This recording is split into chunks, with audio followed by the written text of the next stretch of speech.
Olá, sejam todos muito bem-vindos. Eu sou Carla Albuquerque, estamos hoje aqui no Que Lei é Essa com o Dr. Cazé, promotor do estado de Minas Gerais. Seja muito bem-vindo, Dr. Cazé.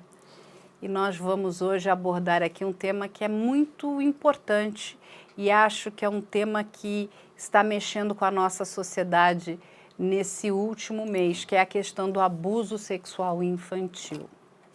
Eu fico muito honrado de ser recebido aqui, muito obrigado. E eu acho que esse tema do abuso, da exploração sexual de crianças e adolescentes tem que mexer todo dia com a nossa sociedade. E acho que a gente observa que, infelizmente, ele já acontece desde que existe o Brasil e antes disso em outras partes do mundo. Né? É um tema muito sério mesmo, que felizmente tem vindo à tona. E é assim, porque nós tratamos de vulneráveis, não é, doutora? Assim, e a criança e o adolescente, eles são vulneráveis.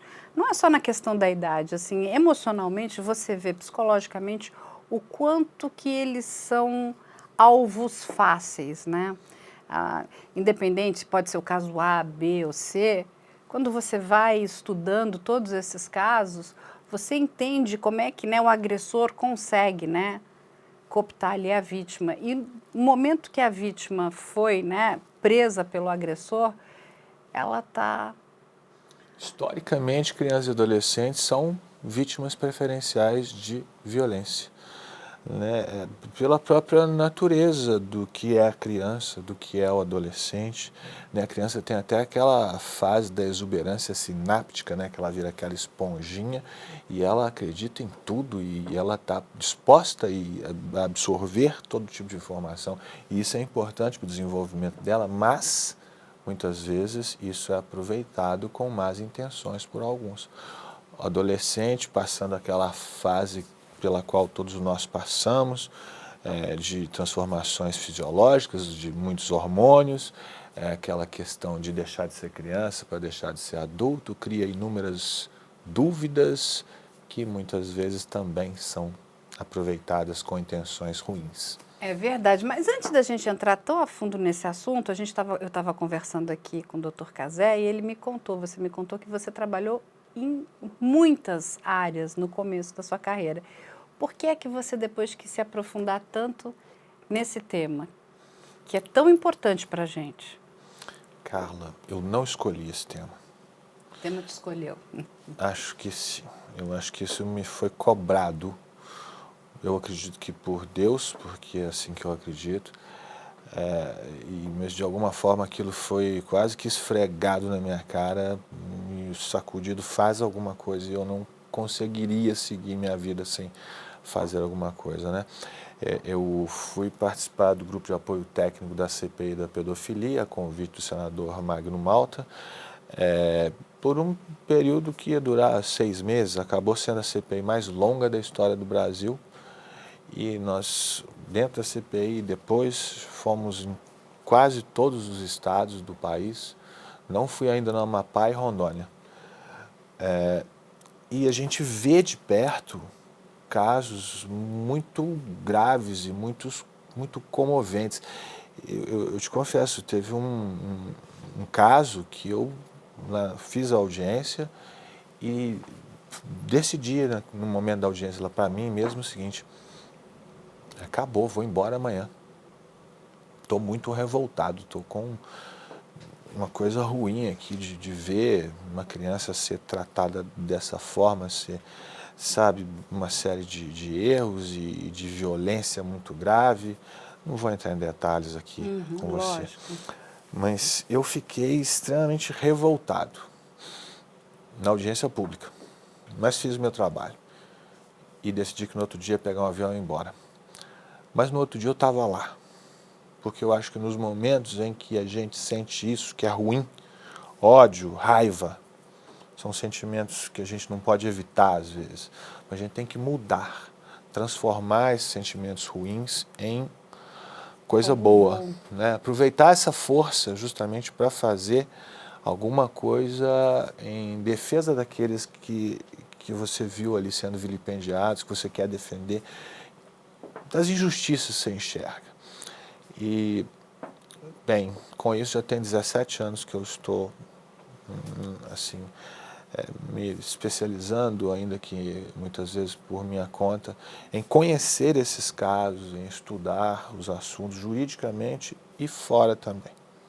E aí, doutor, tem muitas coisas que eu vou lhe perguntar aqui, né? Mas quando a gente trata de criança, né? E um dos dados que a gente recebeu, e é um dado estarrecedor, né? É que quando fazem a seguinte pergunta: quem são as vítimas de estupro no nosso país? Vamos falar de Brasil, né? A gente sabe que não é uma realidade só do nosso país, de outros países também. E a grande maioria das pessoas acredita que são mulheres. E é um ledo engano. Essas vítimas são crianças menores de 12 anos. Sim.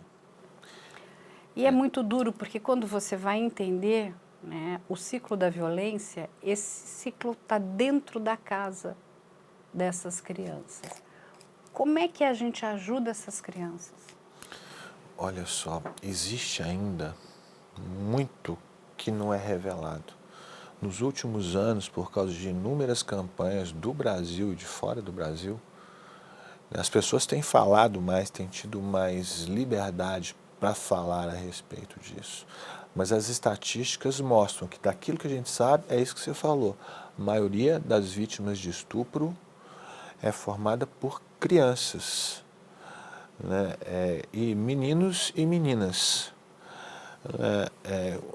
Pensa bem, na época da pandemia, você sabe que me deu uma angústia tão grande porque eu pensava o seguinte: nós sabemos que a maior parte desses casos chega às autoridades pela escola. Porque se uma criança está dentro de casa, está sendo às vezes abusada por um pai, um padrasto, ou Um avô, existem um casos, um tio? tio, um avô, às vezes com participação de pessoas que você não espera, da mãe, ou às vezes o abuso vem delas, é raro, mas acontece. Com quem que ela vai falar? Com quem que ela vai falar? E outra coisa, a criança não costuma falar sobre isso por diversos motivos. Porque ela não reconhece o que está acontecendo com ela como abuso, porque ela tem medo, porque ela tem vergonha, porque ela é um bebê que não pode falar ainda, porque nós temos casos com bebês. Né? Então, durante aquele período em que a escola não havia esse contato com o professor, eu fiquei muito angustiado, falei isso inúmeras vezes, né?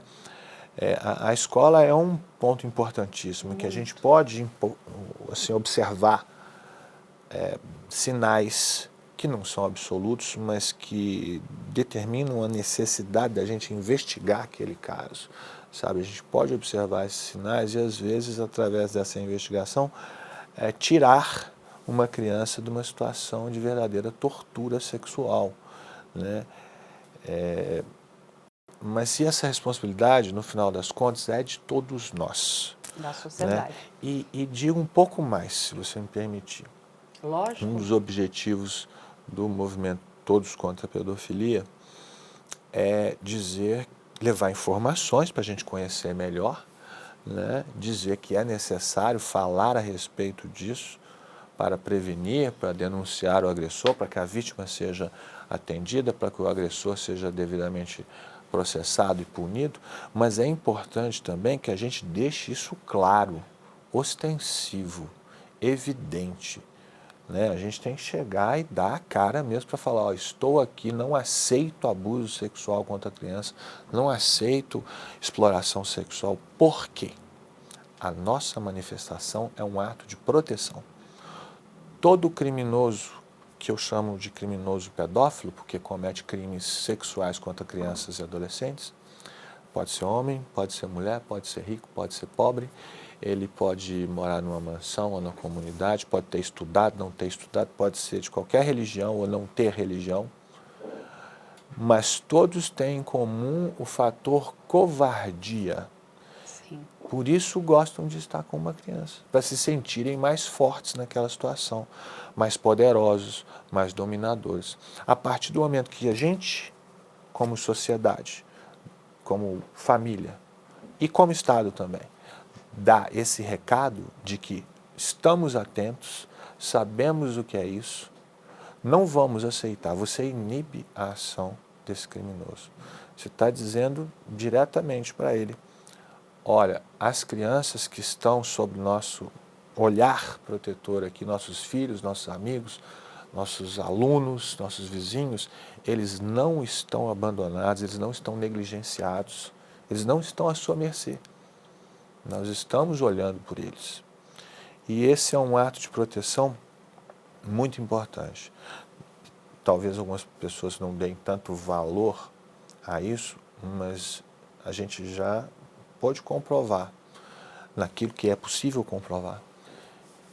E, Que é doutor, importante. você explicou aqui um detalhe que é muito importante, né? Acho que não é nenhum detalhe, acho que é um ponto que é muito importante, né? Cada pessoa que tiver conhecimento de um crime contra uma criança deve e pode denunciar, Sim. correto? Porque muitas pessoas, o que eu acho que é o maior problema, eu acho que a gente vive aqui, é um problema da comunicação.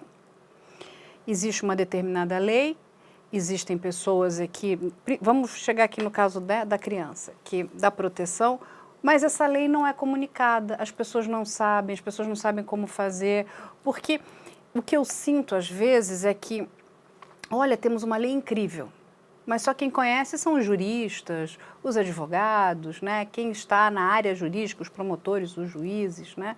A população não conhece aquela determinada lei.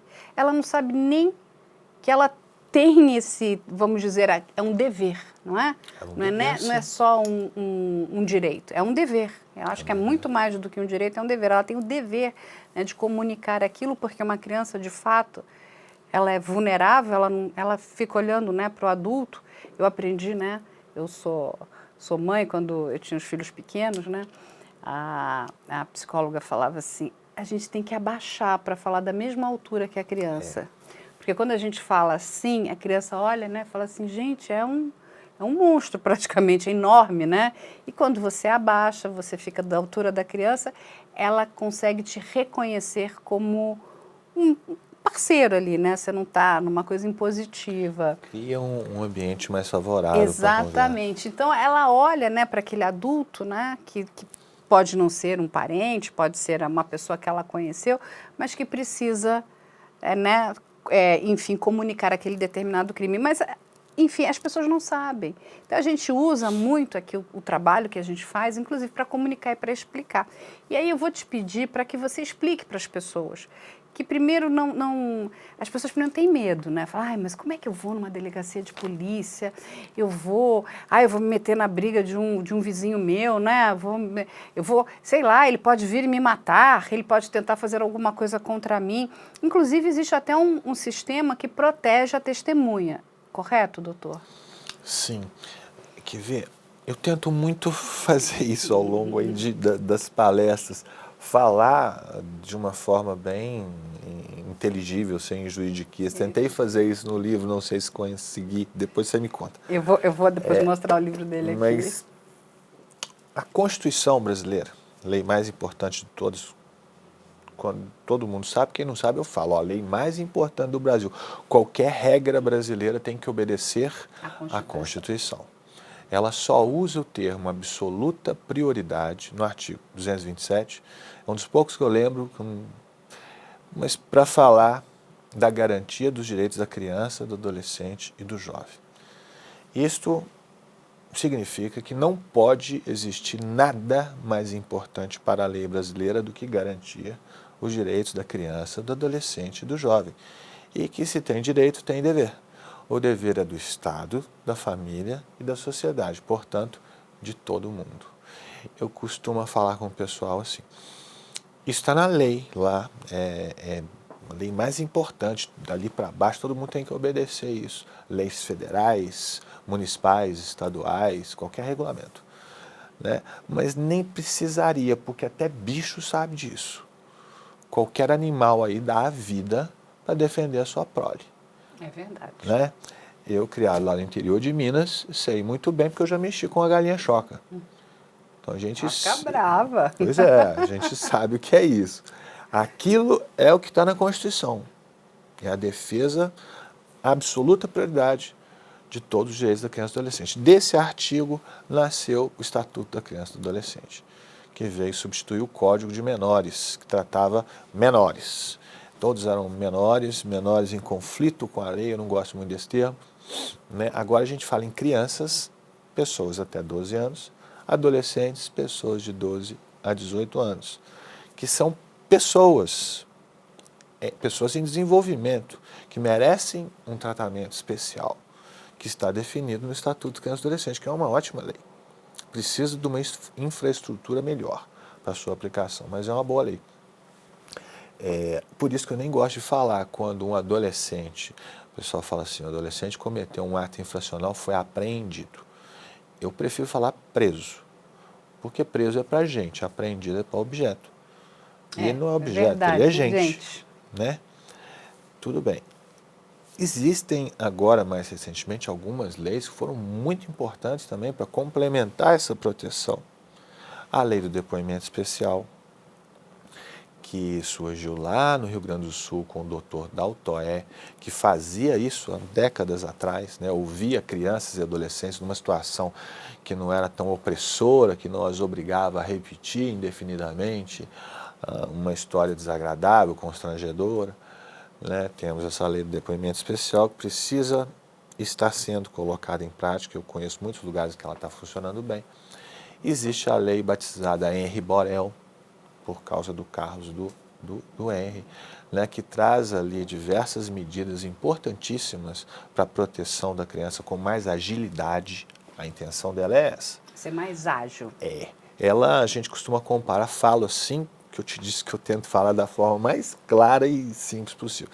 É a Lei Maria da Penha para a criança. Né? E ela trouxe até, ela disse que você estava falando, finalmente cheguei, né?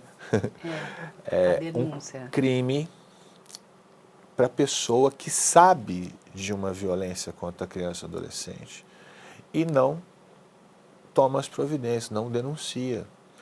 Né? Não estou nem discutindo aqui questões processuais e de investigação. Como é que você vai saber se a pessoa sabia, não sabia, se denunciou, se não denunciou? Mas acontece que isso agora, se comprovado, dá uma pena, dá um processo criminal. Já existia para profissionais de saúde e educação a infração administrativa, que consta do Estatuto de Criança e Adolescente desde 1990. Mas agora é lei, como crime, na Henri Borel. Então, a gente tem, pela Constituição, pelo Estatuto, pela lei Henri Borel, mas principalmente pelo caráter de humano que nós todos temos, nós todos somos seres humanos, o dever de não aceitar uma criança em situação de violência, sendo torturada, sendo abusada, abusada sexualmente, explorada, nem um adolescente e nem um jovem. Se você está vendo isso, você tem que falar. É chato você fazer essa denúncia? Às vezes é. Você pode fazer pela internet, mais simples. Você pode fazer pelo Disque 100. Tem outros telefones, cada estado tem alguns telefones próprios. Eu acho que a melhor maneira é comparecer perante uma autoridade, um delegado da Polícia Civil, da Polícia Federal, um promotor de justiça, e falar o que você sabe. Porque aí fala, mas eu não tenho prova, eu posso ser ameaçado. Eu sei que é chato, é aborrecido, uma prova você tem, porque a sua palavra é prova. A palavra de uma pessoa de bem fala assim, eu estou dizendo isso vale alguma coisa, não estou aqui à toa. Né? Claro que essa denúncia deve ser responsável, não podemos fazer disso uma arma para prejudicar as pessoas. Né? De forma alguma. Mas acho que às vezes é chato sim, é aborrecido. Você ficar lá esperando uma repartição, né? Aí você vai, às vezes pode ser bem atendido ou não. Acho que nós temos a obrigação de atender muito bem. Estava falando com as moças sobre isso agora. Porque nós trabalhamos para essas pessoas, nossos funcionários públicos. Mas, de qualquer forma, é constrangedor, é chato. Mas aí eu peço às pessoas que façam um exercício. Coloca de um lado uma criança que está sendo abusada, que está sendo estuprada, que está sendo agredida, torturada, e você sabe, E você falar sobre isso pode tirá-la disso, pode fazer com que ela se recupere, pode fazer com que os culpados sejam punidos. Né? E coloca do outro lado o teu desconforto, o seu constrangimento, né? A chatice da situação. E vê para você o que pesa mais. Né? Acho que vai pesar a defesa da criança. Eu tenho fé que tem mais gente boa do que ruim. Eu também, doutor Cazé, eu tenho fé e a gente tem encontrado isso cada vez mais. O que eu acho é que nós precisamos é fazer mais campanhas, né? Eu acho que uma das questões muito importantes, né, são campanhas públicas, né? Olha, vamos fazer determinadas campanhas. Porque quando a gente entende a quantidade de violência, né? E não é qualquer violência, é uma violência muito perversa, né? Que deixa... que a gente tem de mais caro. E deixa marcas muito profundas, não só físicas, como psicológicas, né? Então, assim, é muito complicado. Mas se nós tivermos aqui campanhas públicas, né? Olha, explicando para a sociedade, aí fica aqui, né, o meu pedido, inclusive porque eu acho que, né, os estados, a própria federação, nós não fazemos campanhas de vacinação, precisamos fazer campanhas também para mostrar, né, esse lado de empatia, de solidariedade. Exatamente. Para essa finalidade. Entendeu? Explicar a importância, né, do adulto, inclusive na vida daquela criança, porque você pode estar passando e nem conhecer aquela determinada criança. Mas o fato de você ajudar, e eu digo isso porque eu acabo ajudando muitos jovens, né? E ajudo isso de forma completamente voluntária, né? Muitos, eu nunca conheci pessoalmente, inclusive, mas quando eu posso dizer para as pessoas que é muito gratificante você poder dar a mão para uma pessoa que precisa, né? Porque às vezes ela está naquele momento de desespero. E ver um jovem em desespero, uma criança em desespero, é muito cruel, sabe? Inclusive para nós. Porque nós somos adultos, né? Já é difícil adulto lidar com a violência, imagina uma criança lidar, né, com um ciclo de violência. E a gente sabe que os menores, o ciclo de violência é dentro de casa. Conforme eles vão crescendo, esse ciclo de violência ele muda, né? O agressor tem um outro perfil, mas é importante que nós, como sociedade, principalmente nós adultos, venhamos ajudar essas pessoas que tanto precisam, né? Porque é a única maneira, inclusive, da gente cobrar uma resposta do próprio Estado. Nossa, eu concordo, mas você sabe que, bem, nos últimos 17 anos eu tenho me dedicado a isso, exatamente, a essa campanha de esclarecimento. Eu te falei, sou promotor há mais de 30, já trabalhava com isso antes, mas eu não tinha noção da gravidade, da quantidade, da profundidade desses crimes de abuso e exploração sexual contra crianças e adolescentes, que eu chamo de crimes de pedofilia. Por isso o nome aí, todos contra pedofilia. Mas, acho que o principal objetivo é essa educação, é mostrar para as pessoas, gente, isso existe mesmo, isso é muito sério e depende da gente evitar que aconteça. Depende do pai, da mãe, sim, com certeza, mas depende de todo mundo, inclusive das crianças que você não conhece. Todas são responsabilidade nossa. E responsabilidade legal, inclusive, mas, repito, acima de tudo, como seres humanos, porque não dá para aturar. Olha, eu não passo um só dia sem ter notícia, hoje já tive, de algum caso de abuso ou de exploração sexual. Nós sabemos que acontece o tempo todo, enquanto a gente está conversando aqui, deve ter acontecido. Né? Se todo mundo é contra, aliás, tem gente que ostensivamente é a favor, depois a gente pode falar sobre isso, mas se a maioria das pessoas se declara contra, que não aceita esse tipo de coisa, como que acontece toda hora? Toda hora. Né? Tem alguma coisa aí que não está fechando. Então temos sim que ter educação, falar a respeito disso, esclarecer os pais para ajudarem a proteger seus filhos e também as próprias crianças, claro que da maneira adequada à idade.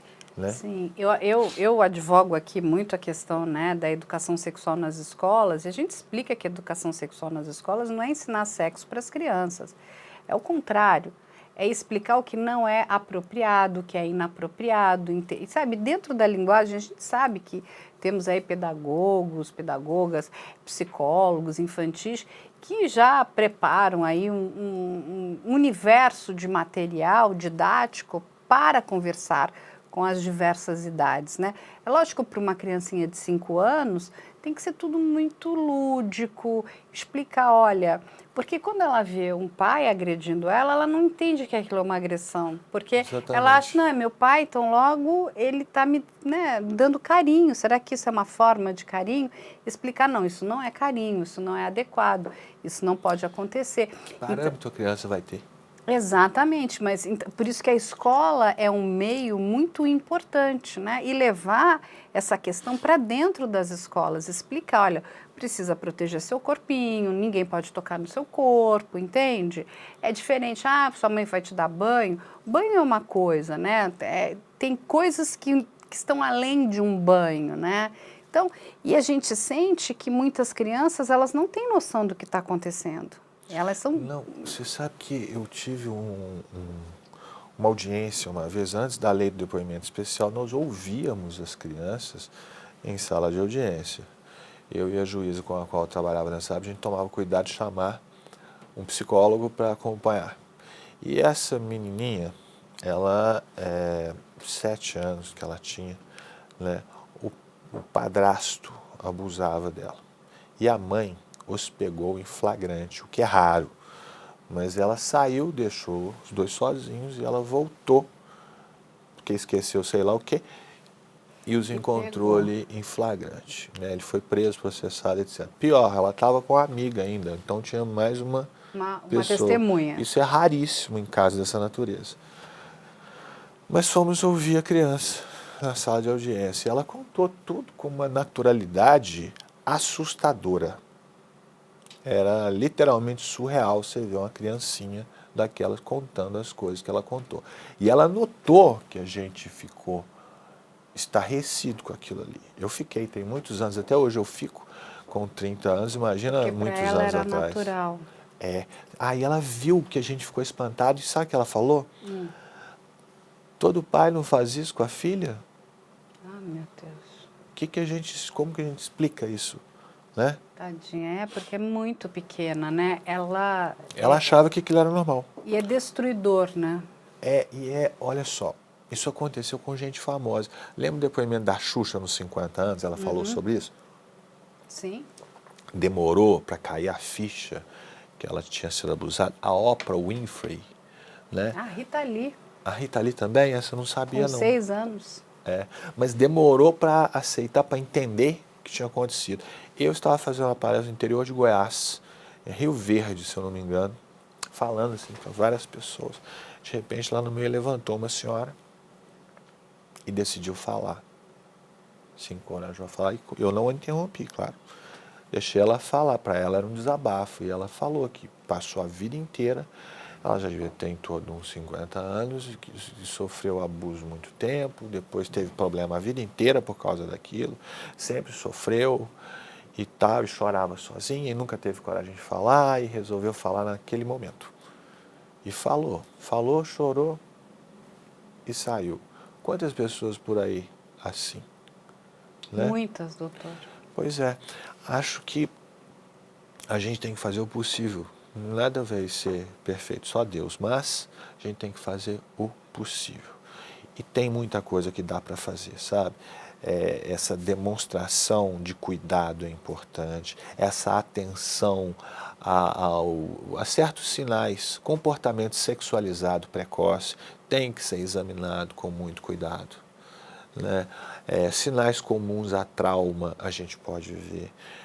Desenhos, às vezes as crianças demonstram através de desenho. Eu tenho uma coleção de desenhos aí, você vai ver depois. Todos eles feitos por crianças que sofreram abuso sexual. E tem a explicação. Porque alguns a gente vê de pronto. São eloquentes. Outros são mais sutis. Né? Às vezes brincadeiras. Outra coisa, sinais físicos.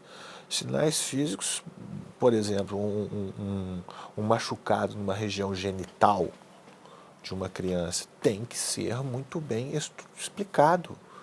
Não merece meias verdades e uma desculpa mais ou menos, não. A gente tem que ir a fundo, saber como é que isso está acontecendo, né?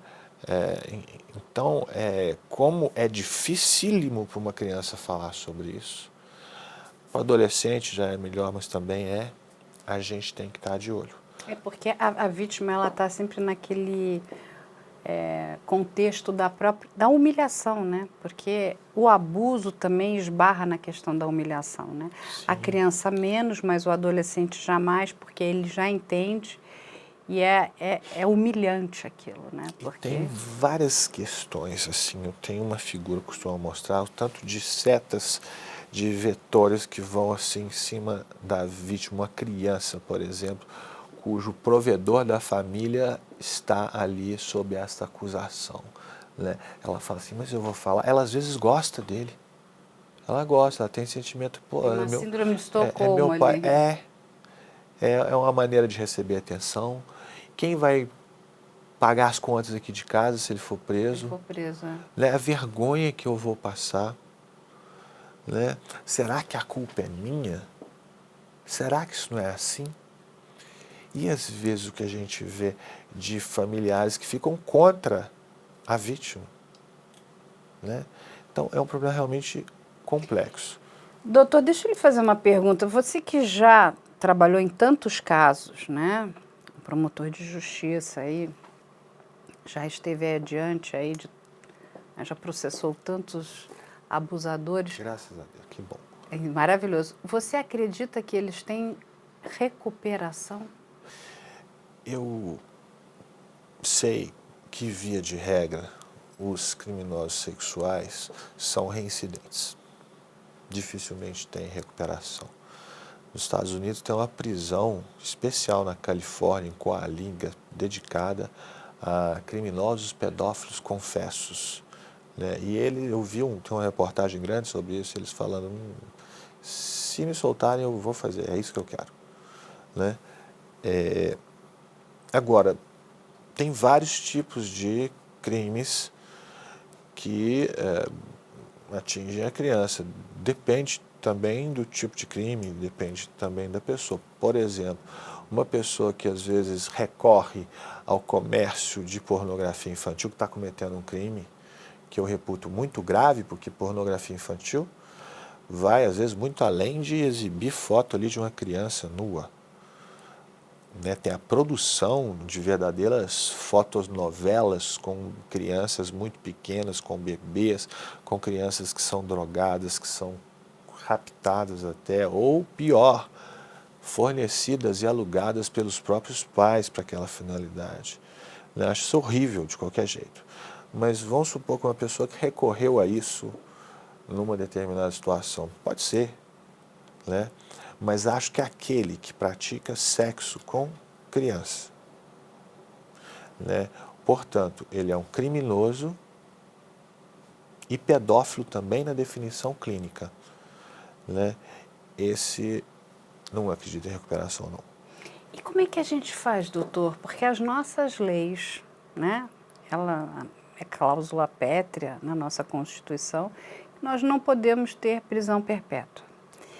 Aí ele vai cumprir pena. E a gente sabe que essas pessoas vai sair.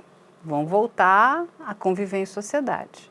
Mas nitidamente elas não têm a menor possibilidade de conviver novamente em sociedade. Porque a gente escuta muito, não, mas olha, ele teve um excelente comportamento, lógico, né? Dentro de uma penitenciária não tem criança. Foi o que eu vi de um promotor aqui de São Paulo, meu amigo. Entendeu? Então não tem criança, vai ter um excelente comportamento, né? A gente aqui tratou até de um caso de um médico que ficou muito conhecido, que é aquele Eugênio Spickevitz, né? Que, enfim, abusou de vários menores, vários rapazes. Então, assim, imagina um médico, né? Que é uma coisa que nem entra, eu não consigo nem entrar na minha cabeça. Aquela pessoa que devia estar ali, fez um juramento, aura, né? Gastou anos, né? Fez juramento para salvar vidas e tudo mais. Você imagina, os pais estavam na antessala enquanto ele abusava dos filhos desses pais. de forma perversa, sádica.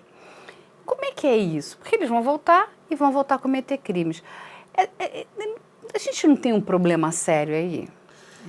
Carla, vou te dar a minha opinião pessoal, que de vez em quando eu falo por minha conta. Eu jurei defender a lei porque acredito em democracia. E vou fazer isso. Não me impede de achar que a lei é frouxa, que a lei é ruim. A lei é ruim. Né? Eu acredito que a nossa lei é ruim. Nem tanto o Código Penal. O pior de todas chama Lei de Execução Penal, na minha modesta opinião. Mas temos sim um problema aí.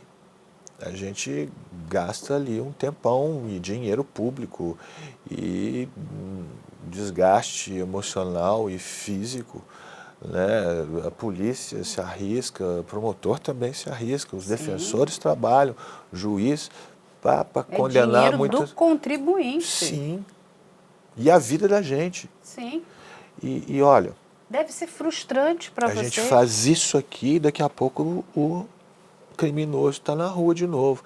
Eu não concordo com isso. Não acho que estamos seguindo um bom caminho nesse sentido. A nossa Constituição proíbe, você já citou aí, penas perpétuas de morte, trabalhos forçados de natureza, como é que fala, de degradante, não é essa palavra, não, esqueci, mas essas são proibidas. Eu sou a favor de trabalho obrigatório. Acho que preso deveria ser obrigado, tinha que trabalhar sim, para pagar o prejuízo que ele causou à sociedade. Eu falo prejuízo em dinheiro mesmo. E trabalho é bom. Todos nós trabalhamos. E se eu acho que se alguém recupera, é trabalhando. Exatamente. Se tem alguma chance de recuperar, é o trabalho. É trabalhando. Então, o trabalho sim. nunca fez mal para ninguém. Não, também acho que não. Pelo contrário. Aquela velho ditado, trabalho dignifica o homem, é a pura verdade. É verdade, eu concordo 100%. Então, eu acho que temos um problema que vem se agravando nos últimos tempos aí. Né? Mas, por isso, mais um motivo para a gente investir muito e bater na tecla da prevenção, evitar que isso aconteça. Exatamente, não, porque o que a gente escuta... Não vamos deixar de processar. Não, porque a gente escuta, inclusive, que o Estado precisa prover, inclusive, penitenciárias especiais. Porque esses presos não são bem aceitos dentro com a população carcerária mesmo entre os... comum. Não é? Eles não gostam de que é um exemplo clássico. Abusadores, não gostam de serial killers, eles não gostam... Quem mata parricidas, né? Mas olha só um exemplo. Bem, todo mundo já tem lá no inconsciente o que acontece com o estuprador, principalmente criança, quando está na cela. Mas não é disso que eu vou falar. Tem certas coisas que os próprios criminosos pedófilos não aceitam. Você conhece o caso da Luciana Oberg, a amiga da Suzane Richthofen? Não, qual é esse? Cuja o irmão da Luciana Oberg namorou a Suzane enquanto ela estava em Tremembé. Ah, lá em Tremembé. E a Luciana estava cumprindo pena lá. Por quê? Né? É um caso muito feio, eu vou contar da maneira mais leve aqui. Tá ótimo. Né? Porque ela participava de um fórum de pedofilia junto com os dois companheiros dela. Viviam uma relação dessa natureza. E, certa feita, resolveu praticar um abuso sexual com as duas meio-irmãs dela, crianças gêmeas. Chamou os dois maridos, estava com as duas crianças em casa, não sei a idade exata, 7, 8 anos de idade, as dopou através de bebida alcoólica e estimulou que os dois maridos as abusassem delas e filmou isso tudo. E ela foi bem enfática em insistir e os auxiliar nessa empreitada aí. Horrível falar assim, mas estou tentando falar... Não, mas não tem, eu sempre digo que não tem como dourar a pílula, né? Porque é assim, e é importante, porque quando as pessoas escutam, ela, de novo, a sociedade, ela também nos ajuda, né? A repensar, a entender aquilo que nós de fato queremos como leis, né? O que o senhor falou aqui muito bem Nós respeitamos as nossas leis, mas não é por isso que a gente tem que criticá-las. Mas aí o que aconteceu? Pois é, ela filmou então isso, né? Os dois lá com as duas crianças e tal, e colocou no fórum dedicado a esse fim. E os próprios integrantes do fórum foram as pessoas que a denunciaram. Porque acharam, não, aí já foi demais, né? Foi demais, né? E, nossa, e tem tantos casos. Você me permite só lembrar de um caso que merecia, Sim, sabe, lógico, por favor. uma menção. Eu não tenho nada a ver com ele. Todos os casos que eu costumo falar, geralmente eu participei de uma forma ou de outra, conheci de perto. Esse eu não conheci de perto. Mas eu acho um absurdo que ele não apareça. Foi o maior esquema de abuso sexual do Brasil, que eu tenho conhecimento, das Casas Bahia. Sim. Você sabe que nós estamos trabalhando nesse caso aqui. Ah, é? E sim, que é um caso complicado, né? Inclusive porque muitas vítimas acabam sendo caladas, enfim. Muito dinheiro para calar essas vítimas. Muito dinheiro envolvido. E assim, mas é um caso que está aqui com a gente e em breve ele vai acontecer. É que, de novo, é aquela tal história, né? O poder econômico, assim, né? É inclusive tentando calar a vítima. É muito triste isso. E calou. Muitas e muitas e muitas. Né? Mas eu acho um absurdo esse caso não ser conhecido como deveria. Né? Por isso que eu sempre faço questão de mencionar e fico muito feliz de saber que você está trabalhando nisso. Porque aqui a gente não dá trégua para esse tipo de criminoso, de jeito nenhum. A gente não dá paz. Eles não merecem paz, né, doutora? Assim, quer ter paz, não cometa crimes. Eu sempre digo aí... Eu acho que não estou nem ligando para eles. A gente merece paz. Exatamente. Mas essa é uma questão muito importante, né? Porque quando a gente lida com essa questão, né, dessas leis para esses abusadores que vão voltar ao seio da sociedade, vão conviver conosco, a mesma coisa acontece com os psicopatas, todos, mas isso assim... Todos os psicólogos forenses, psiquiatras forenses dizem, sair, ele vai voltar a cometer crime. Ele vai sair, ele vai voltar a cometer crime. É uma questão de tempo. Né? E aí é o seguinte, fica todo mundo, né? E aí? E nada é feito. Alguma coisa precisa ser feita, né? A gente precisa ter algum gatilho de proteção para a sociedade. O psicopata é uma pessoa feita para isso. Né? A Ana Beatriz...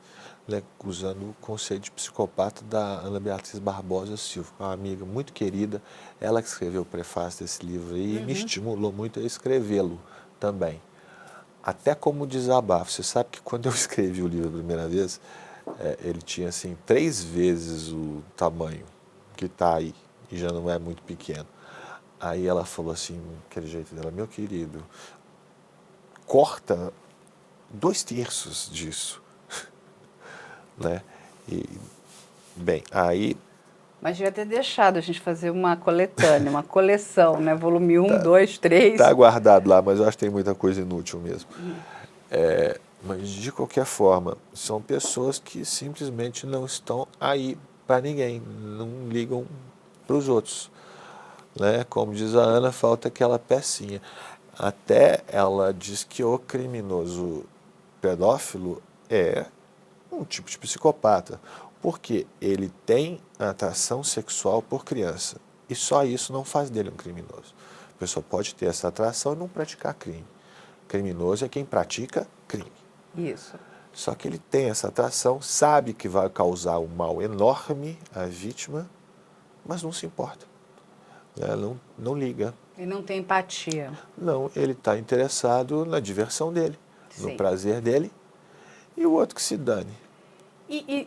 Vamos, já que a gente chegou nesse assunto, que eu acho que é bastante importante, quando a gente lida, né, com esses crimes, né, de atos pedofílicos, né, que estão ligados aí à pedofilia, a gente tem vários agentes. E nem todos eles são de fato pedófilos, né? Eu sempre digo que tem a questão da distribuição.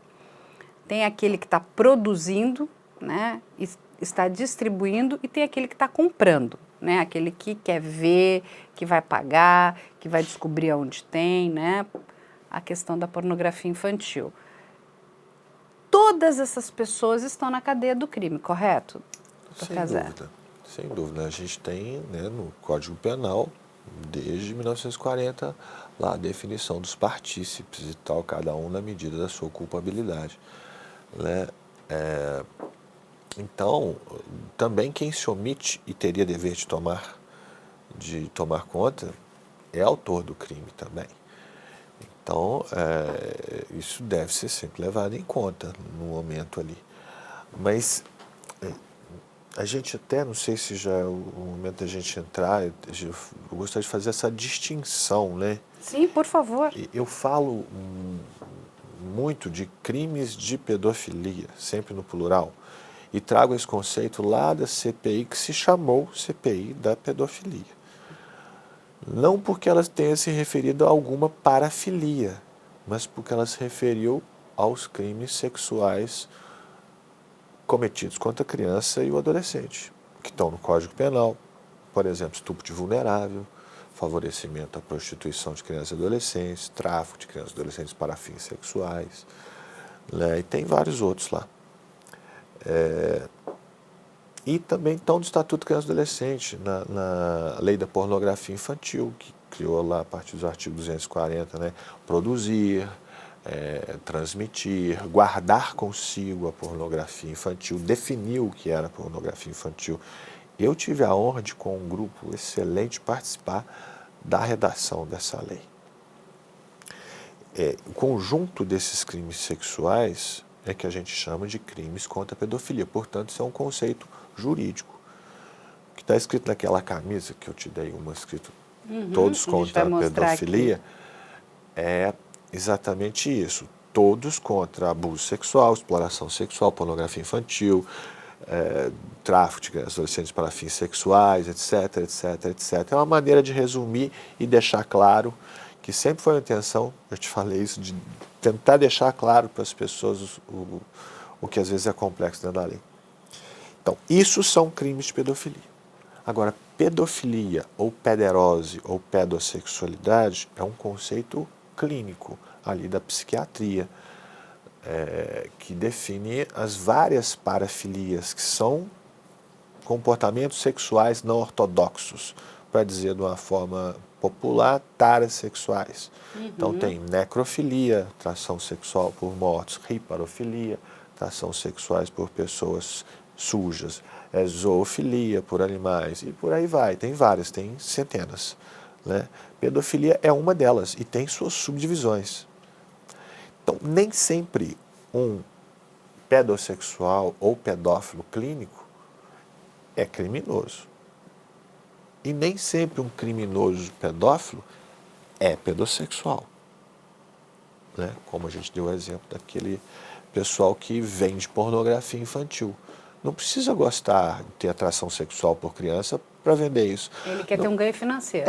Não precisa ter atração sexual por criança para agenciar prostituição de criança, que infelizmente existe. Nós vimos isso de perto, olha, desde da ilha de Marajó, Belém, passando pelas praias do Nordeste, todo chegando no Rio de Janeiro, no centro de Belo Horizonte, né, nas estradas ali da região sul, naquela época de escoamento de safra, nos postos de gasolinas, até no entorno da Basílica Nossa Senhora Aparecida, a gente vê a prostituição infantil. Se parar, sentar e prestar atenção, a gente é capaz de perceber. E sempre tem alguém ganhando dinheiro com isso, sabe? Tem o turismo, né? Turismo sexual. A questão lá de Marajó foi assim, sabe? O Brasil, inclusive, sendo vendido na Europa como o local onde você vai para fazer turismo sexual, para você ter sexo com uma indiazinha. Né? O Brasil sendo vendido assim, na Espanha, na Alemanha, na Itália. É perverso.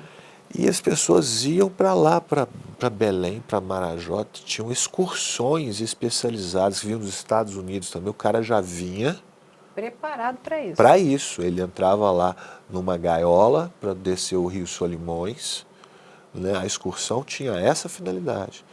Quem denunciou muito desse esquema, sofreu até ameaças por isso, Dom Ascona, bispo lá de Marajó, tivemos lá para conversar com ele.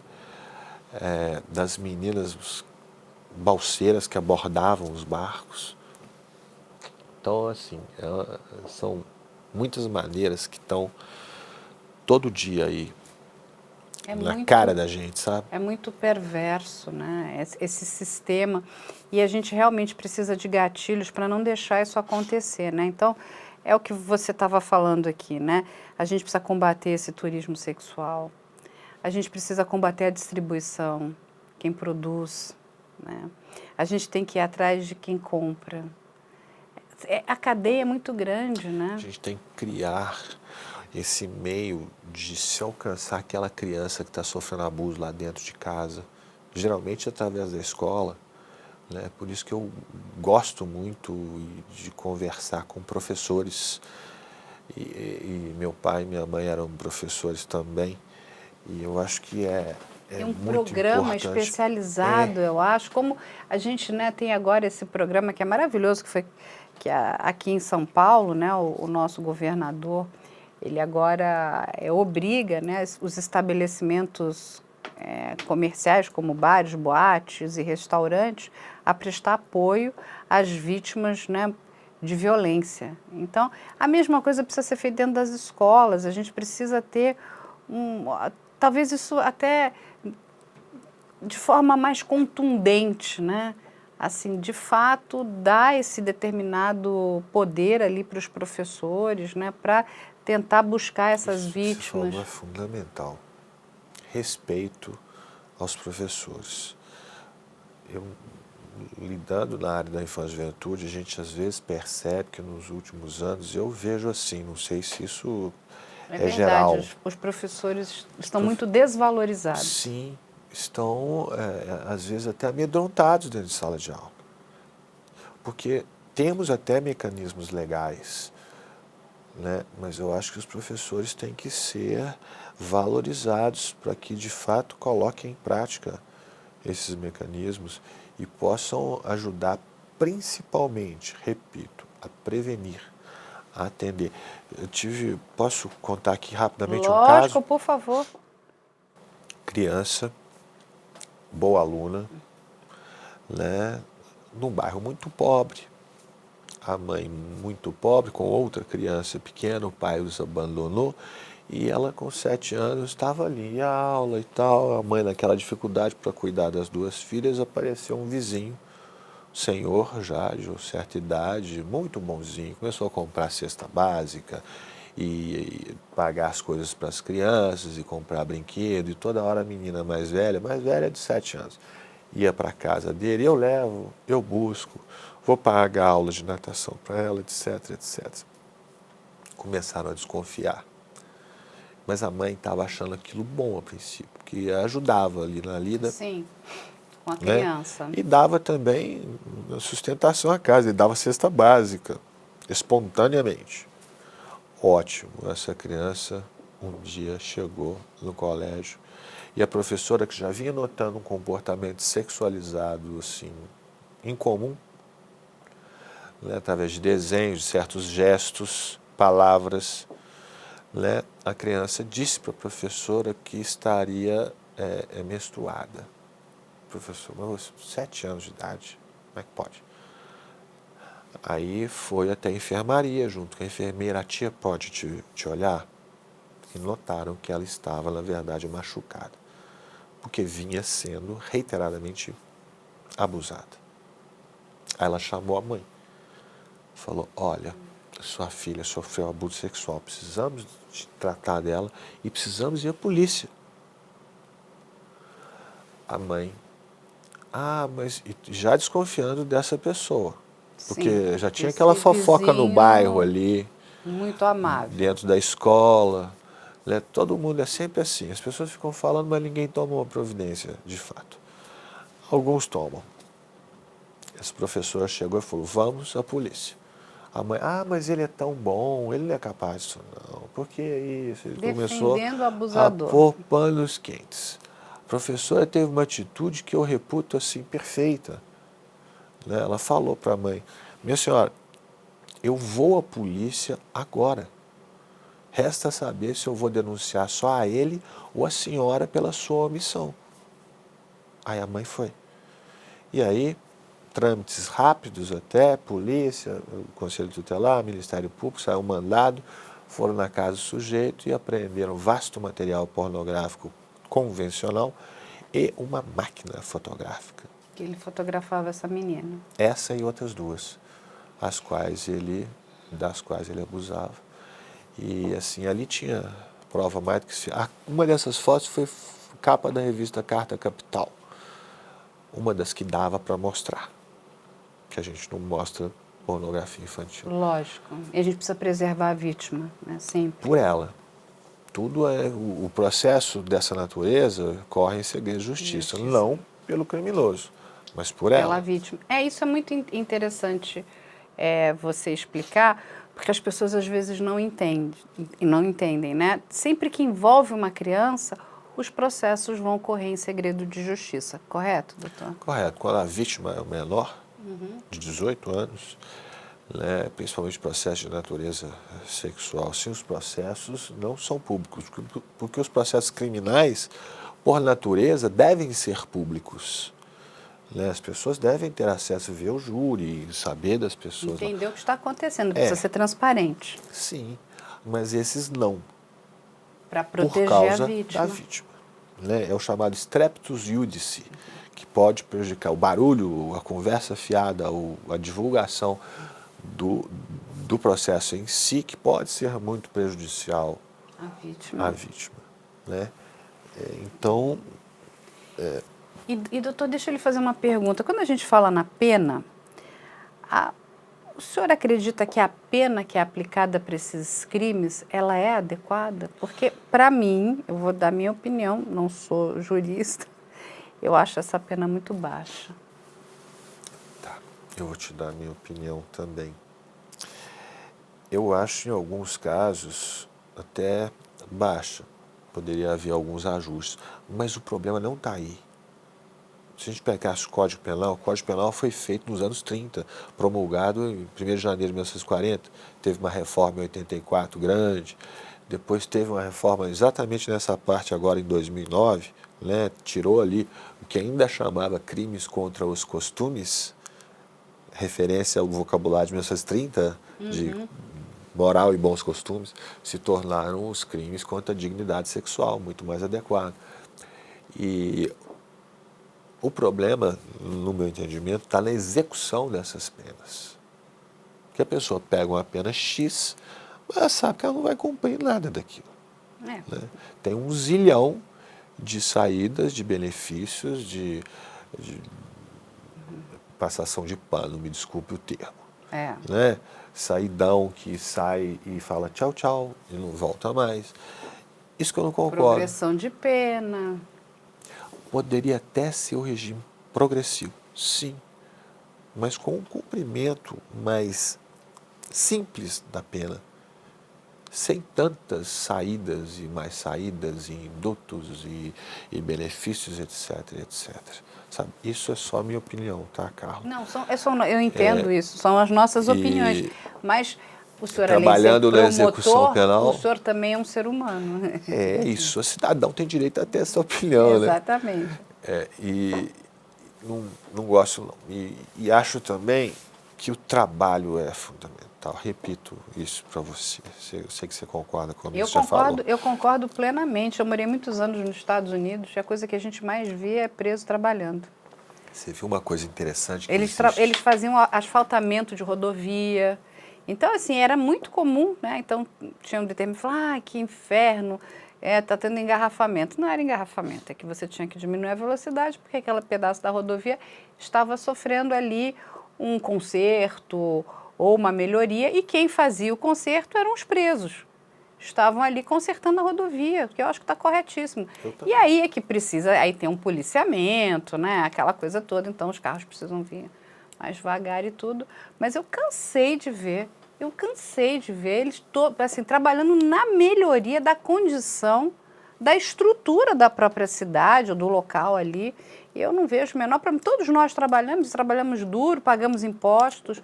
Os nossos impostos são caríssimos, né? São escandinavos aqui para aquilo que a gente recebe. Que a gente pague tanto imposto. para aquilo que a gente recebe, né, de retorno, né? É o mínimo. Porque, inclusive, minha avó tinha um ditado que eu adorava, né? Eu adoro ditado de vó. Também. Cabeça vazia, oficina do diabo, né? Então, quando você está trabalhando, você está com a sua mente ocupada. Alguma coisa você está fazendo. Né? E não é possível. Todo mundo tem habilidade para alguma coisa. Se não tem para nenhuma, vão te ensinar um determinado ofício que você faça aquilo, né? O trabalho na lei de execução penal atual é um privilégio, que a pessoa pode dele usufruir, se quiser. Mas se não quiser fazer nada, pode ficar. Se quiser ficar lá, a gente paga. A gente financia. É um absurdo. Isso é eu um não absurdo, concordo porque com como você vai ressocializar uma pessoa se você nem a coloca para trabalhar, né? Então, se ela, de novo, não tem nenhuma profissão, não tem nenhum ofício, você ensina alguma coisa, até para que ela saia dali com alguma capacidade para fazer alguma coisa, não é? Mas a gente vive eu digo que é um enigma, né? É o enigma, que é um grande enigma. Você fala, né? A lei diz uma coisa, mas não é bem cumprida ali, enfim. E quando a gente fala de crime, são vários crimes, né? A gente entende que tem crimes de menor potencial ofensivo, que são crimes tão pequenos, enfim. As nossas penitenciárias estão também, né, superlotadas, né? Então não tem existe dentro do próprio Código de Execução Penal que você tem que diferenciar a pena de cada um, né, individualizar. Está tudo misturado. É complicado isso, né, doutor? No momento de aplicar a pena, o juiz individualiza. A pena é pessoal, né? Conforme a Aí joga lá dentro e seja o que Deus quiser. E tal. Mas isso é para dar quantidade. Né? O que está estabelecido também no cumprimento é assim, não vão cumprir pena juntos, depende do tipo de criminoso. A parte das transações penais, eu acho que é uma coisa até assim, bacana, é útil para certos crimes, pequeno potencial ofensivo mesmo. Né? Acho até, vou dar uma opinião meio polêmica aqui, mas vou te falar, tá? Em crimes contra o patrimônio, principalmente, né? Agora a gente já tem os acordos de não persecução penal, não só para crimes contra o patrimônio, para outros, mas eu acho que demorou, a gente podia ter mais tempo. Veja bem, com aquela lei do Juizado Especial Criminal, que é de 95, né? A gente podia fazer uma transação penal se uma pessoa te machucou, uma lesão corporal leve. Mas se ela te furtou, ainda que seja um furto simples, levou móveis da sua casa, depois você acabou recuperando, foi uma tentativa de furto. Bem, ele pagou de volta aqui e tudo, é uma coisa que dá para a gente transacionar, porque se a gente transaciona até com o ferimento no próprio corpo, você não vai transacionar com o objeto, né? São só umas ideias aí.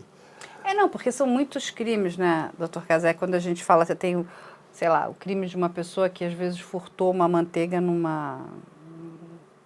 supermercado. E o crime... A maioria denuncia, né? Aí e você tem o crime, como exatamente, né, de abuso sexual infantil, um crime de homicídio, né? Aí você entra dentro dos serial killers, aí você vai...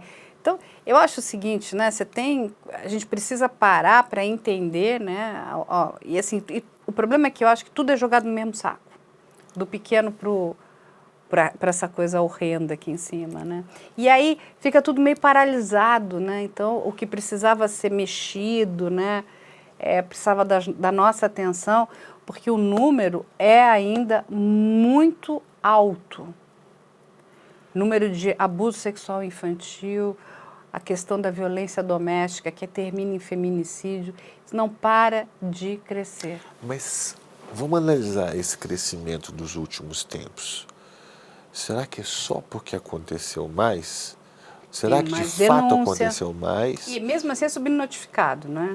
A subnotificação é certa, mas ela diminuiu. A gente vê isso em muitas estatísticas. No início da CPI da pedofilia, nós pegamos estatísticas aqui do Hospital Pérola Byington, que são excelentes, uniformes, assim, o modo delas serem tratadas, né? E comparadas com outras estatísticas e tal, as denúncias aumentaram. E isso é bom, porque a gente tem que saber das coisas para poder lidar com elas. Sim. Né? Eu queria saber, mas nunca vou saber, porque não vai ter estatística para isso, o tanto de crime que não aconteceu porque a gente se manifestou, porque a gente agiu, porque alguém tomou a providência de se postar O que lá. a gente conseguiu parar, Evitar. né? Frear. Mas eu vou aproveitar aqui e vou mostrar para todo mundo o livro do Dr. Casé Fortes aqui, ó, Todos contra a Pedofilia. Eu acho que vale a leitura. É da editora Arraiz, é isso? É. Olha, ele falou aqui que teríamos mais páginas. Eu vou dizer para ele, eu vou falar o contrário. Eu vou dizer para ele que a gente está aguardando as próximas páginas, porque as histórias são muito importantes. A gente está fazendo uma reforma, Eu mas vou- eu queria eu- fazê-lo menor. Eu vou ler. Não, mas é importante, a gente precisa informar os seus pares, informar a sociedade, né? Informar, enfim, informar as escolas.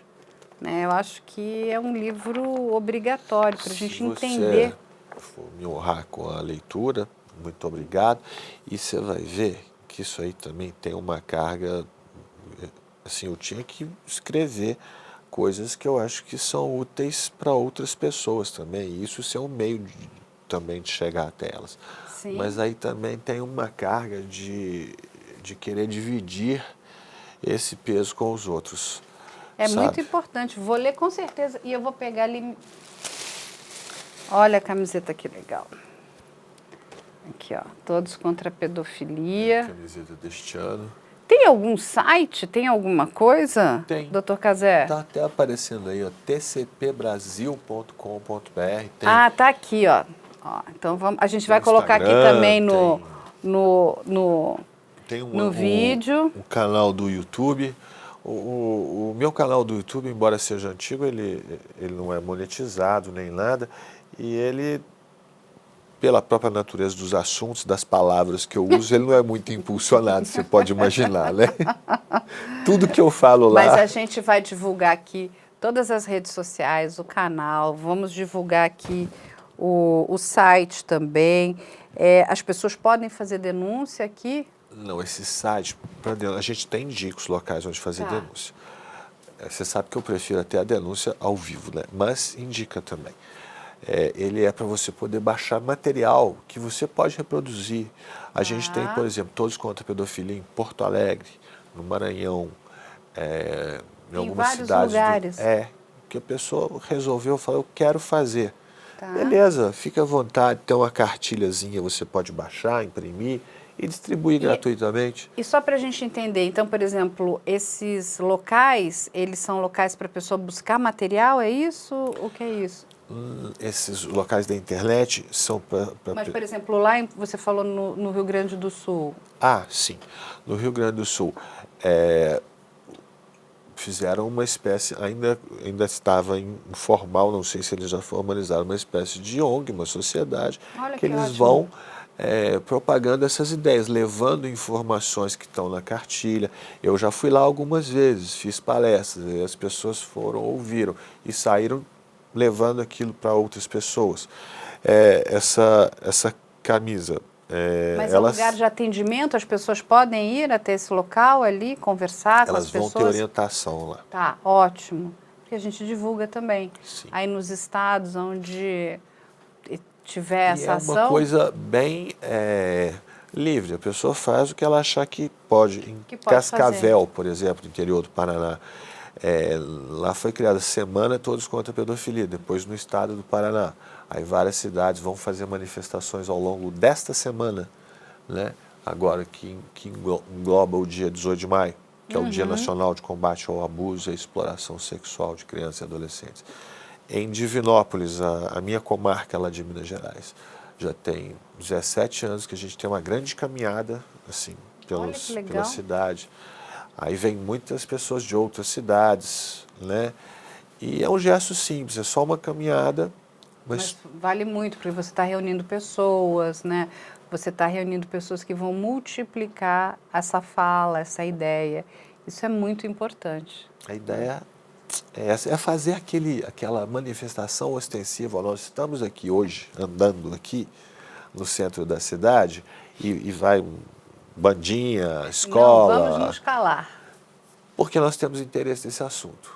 Nós não aceitamos abuso de criança. De jeito nenhum. A gente não aceita nenhuma violência contra a criança. Nenhum tipo.